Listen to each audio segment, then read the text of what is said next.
Alright. This House would like to reaffirm the resolution that it would legalize physician-assisted suicide. Our opponents had said that we were consistently talking about the Netherlands, but in all honesty, our opponents were just making this up. They were speaking about the Netherlands even more than us, if anything.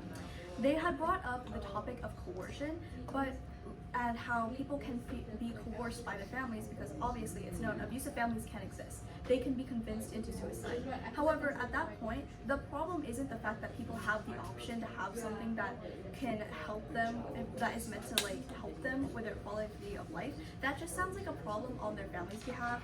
For example, if you take out the physician-assisted suicide and just replace it with surgery of any kind, and your family coerces you into surgery, it's just the problem is the family. It's not the fact that you have the option to get surgery, because surgeries can be for anything and it's intended for different things and is not meant to please your family specifically.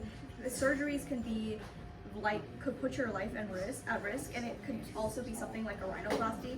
If your family wants you to get a rhinoplasty, and you get that rhinoplasty, the problem isn't the fact that you're able to get one, it's the fact that you were coerced into it, which is not a given.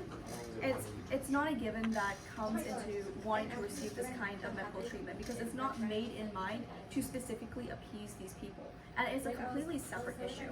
They had also brought up the poor. Yes, unfortunately, the healthcare system has marginalized the poorer communities, but that is a completely separate topic and issue that that has no relation to whether or not we should legalize physician-assisted suicide. That is, if the advertisement for it is being exploited and people cannot pay for the life-saving treatments, that is a problem that should be addressed outside of whether or not we're going to make this legal. Because at the end of the day, this is something that is meant for people who are already dying, who want to at least go out with dignity. Our opponents had also brought up how children can make this decision. As unfortunate as it is, these children already have to deal with the consequences of having a terminal illness. They have to deal with going through treatment. They have to go through experiencing all these pain, all these symptoms.